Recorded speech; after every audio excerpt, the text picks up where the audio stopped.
Shabbat Shalom. Shabbat Shalom. Shalom Aleichem. Welcome again to another episode of Unraveling the Commandments of Elohim. And I want to say welcome and thank you for taking your time to listen to me. So today I will be talking about what's happening in Nigeria. I mean, that's what's happening currently about Nigerian election, and then what started happening between how the tide was turned into a tribal issue between Igbos and Yorubas. So today I want to make something clear that INEC and APC are shocked with the impact. I mean, the impact the obedience movement made in this 2023 election. But what terrifies them the most was how united Nigerians, the ordinary people, were during the election. We did something that has never been done before in the history of Nigerian politics. What was that? I would list them out for you. We united under a so-called structureless, irrelevant, and social media party, LP. And we shook the four corners of Nigerian politics. Whether you like it or yes, the youth shook the four corners of Nigerian politics. The political elites were trembling. Most of them they were literally trembling. They were claiming to be obedient in disguise and clamoring for our support. Yes, they were. They called our campaign a social media noise, and our aspirant P2B, they called him a Twitter president, not knowing what was coming for them. We gave the voiceless, the common Nigerian, even a common bike rider, a voice. Ordinary average Nigerians actually came out for political seats and were actually elected by the people. Something that has never happened in the history of Nigerian politics before. We display some of these old-time politicians that have laid waste our dear nation and economy, regardless of the fact that the presidential election was utterly rigged and sham results announced. We came out like never before and voted for our choice of president. They had always believed that we are inconsequential in politics. Some have called us lazy youths. Some have even called us children. But we have proven that we are Nigeria, not the rogue politicians. We, the youths, are Nigeria, not the rogue politicians. I repeat. And we have proven that we can decide their fate. You saw so many of them crying. Some were yapping on Twitter, because of what we did to them. But the question is, did APC and INEC keep quiet about our success and our success to come? The answer is no. They had to come out with an old weapon that they have always used anytime they are losing. The tactics that they learned from their British masters, divide and conquer, or some would call it divide and rule. They had always used these tactics every election year. Whenever the people's voice are about to be heard, they would pull out this tool. They know exactly where we are. They know exactly where it started. the same social media that they called irrelevant. That was where it started. And that was where they came for us, especially the Twitter.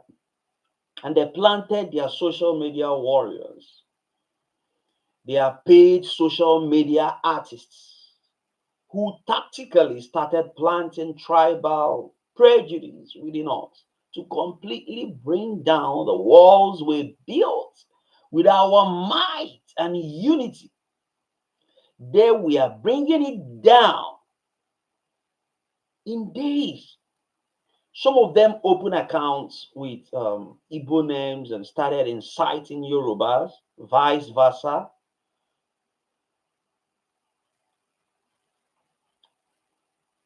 We very well know that Peter Obi never campaigned on the basis of tribe. He campaigned for the youths and have always said that he represents the common Nigeria, that he represents the youths, that he is the voice of the voiceless for the common Nigeria. Again, we know that it was not only the Igbos that voted Peter Obi in Lagos, but our collective efforts, most especially the Yorubas, the same Yorubas that are now fighting the Igbos. The notion that Igbos made Peter Obi win in Lagos is absolute nonsense, because just Igbos in Lagos couldn't have done that alone. Believe me when I say that both ordinary people and some elites from the Southwest supported Peter Obi candidature more than even the Igbos themselves. When most of the Southeast governors, the Igbo socio-political group Ohanes and Igbo, turned their backs on Peter Obi, the Afenifere supported him, the Afenifere group in the Southwest. Leader of the Pan-Yoruba socio-political group, Afenifere, Pa Ayo Adebanjo, a man I respect so much. He had reiterated the group's endorsement of the candidature of Peter Obi, where we are all the powerful politicians in Igbo land. When the likes of Obasanjo was right behind Obi, fearlessly pushing him forward. Where was all the Igbo celebrities aside P Square, who is always in the limelight supporting Peter Obi? Where we are there, the others, when the likes of Mr. Macron and Fowles, we are fighting like dogged bulldogs for LP, and they are still fighting. Should I start talking about the betrayal of Anambra State Governor?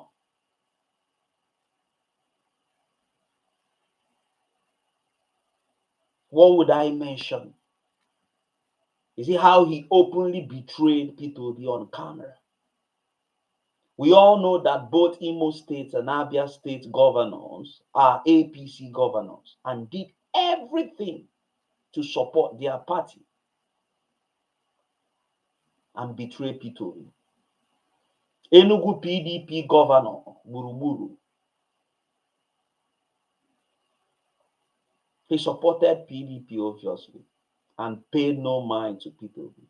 And we know how wicked Rivers State governor, we know exactly what he did.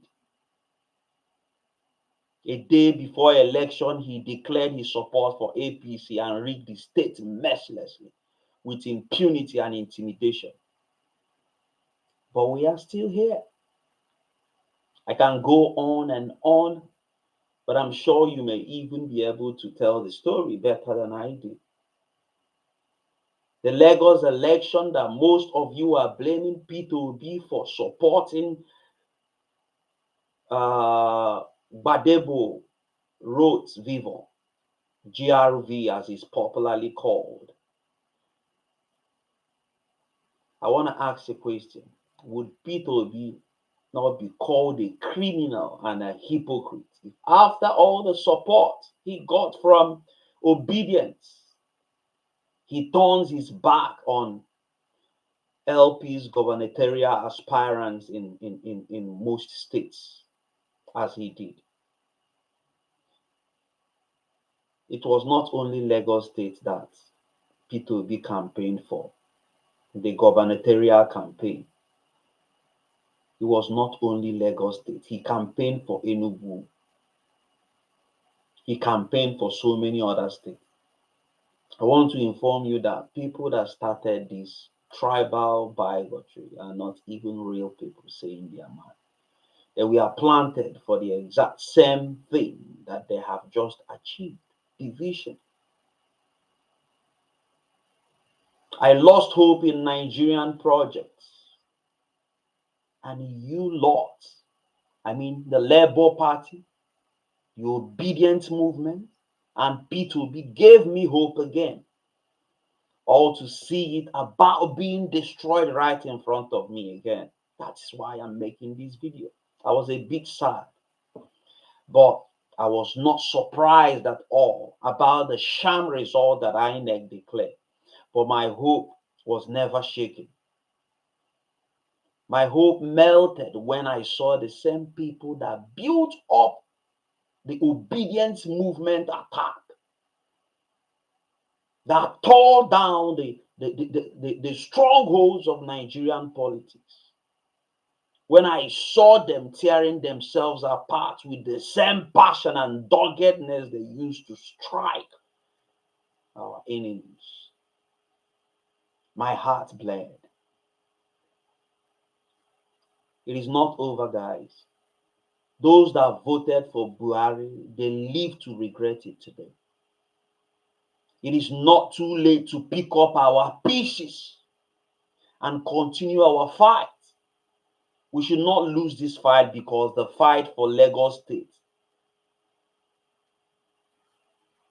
that never existed physically. I'm not talking about the shops that was born. I mean, the fight on Twitter that instigated this fight. There are loads of little tribes around Igbo land that have coexisted with Igbos for centuries, and we Igbos never fought them. Neither has they ever crossed any Igbo man's heart to dispossess them of their land. Why start with Lagos? It is not in Igbo man's nature to claim what is not theirs. They believe in working hard, and that's what they are known for. So my assignment to you today is, please go and check the very first Twitter account that started perpetrating this nonsense about the Igbos, saying that Lagos is a no man's land. And you will see that they are all fake accounts. These are APC agents planted to divide us. They know exactly where to touch, and we start killing each other, even physically. We should not deny the fact that the phrase Lagos is no man's land, the phrase Lagos is no man's land, concocted in this fight, it was used generally in Nigeria, but with different contexts. The context is not the device that is being used in this concocted fight. It simply meant that Lagos is a land of opportunities where any man can come and hustle and survive, just as is being used for the United States of America. Lagos has been the administrative capital of Nigeria for more than 50 years. I've heard 70 years. I've not calculated. And every Nigerian is proud of Lagos. But that doesn't mean we do not recognize the indigenous people of the land. Believe me when I say that this is not about Lagos nor tribe, but about the blow we gave the ruling class in Nigeria that prompted this. Let us not fall for their vile tactics. After we have disseminated ourselves and they get what they want, you will see them, both Igbos, Yorubas, and Hausas, and every other tribes, all of them together. They are elites. They would be whining and dining with our money, going to parties, weddings, spending money, flying abroad for medical checkup and flexing after they have divided us. Would you allow that to happen? Say no to that, my people. Fight for your mandate. Fight. Let's restore our mandate. And the sky will be our limit. Let us fight. It is not over until it is over.